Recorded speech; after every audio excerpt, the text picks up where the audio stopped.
And this morning about it being a battle of wills, and I mean they're a grinding team. They do this to a lot of teams. Was it just them playing their style more than you were able to play yours? We tried to impose our will, whether it was getting up and down. I thought we were pretty aggressive defensively. I think we battled tonight, but you give those guys credit. They've been doing it together for a long time. The addition of Jacque Vaughn, what a great pickup for them.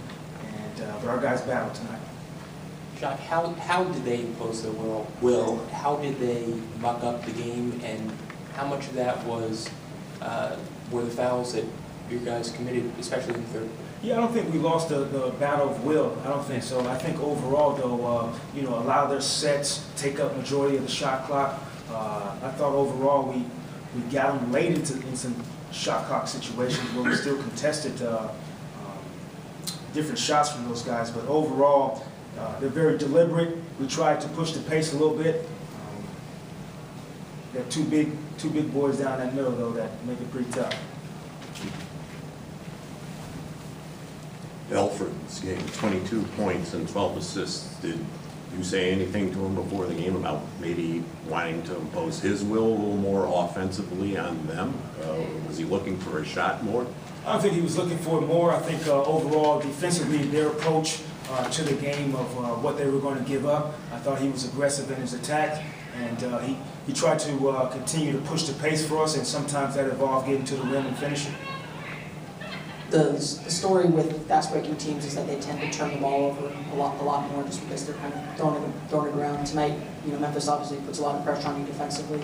How do you think the team responded to turning the ball over a little bit in the second and third quarter? Yeah, the third quarter really.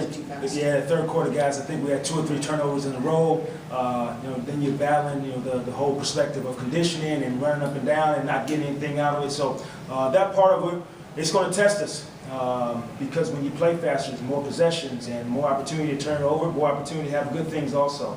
Hopefully we can find that balance, but I want to lean on the side of still pushing. Nick had done such a good job lately of getting good deep position. It seemed like he had difficulty getting as deep tonight. He wasn't getting it in the same spots. Is that kind of what you saw? Well, it's a little bit different tonight. The way they played defense, it was a little bit of a trade-off. They were willing to give up a little bit more of Elford's penetration than Nick's post-ups. You saw a few times Nick was double-teamed. I think they watched a little bit of film and didn't want to get him going. You see the way Channing's having an impact. He's made 9 threes in the last 2 games. You're getting a lot more driving kicks with him now, getting him open shots, right? Yeah, I think he's just feeling comfortable. I think the pace has helped him, being able to trail in transition and get some shots, being able to get into things faster where the defense has to figure out coverages faster as well. You've talked about a couple times this season finding that balance between the starting lineup and the bench. Injuries, Tobias and Evan were out, and now Tobias is still out. Is that kind of the struggle that you're going through, trying to find that balance with the bench to what the starters are giving you?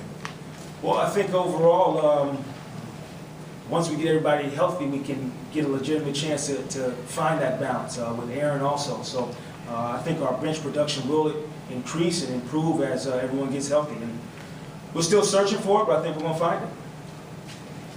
Everyone good? All right, 4:15 on Sunday.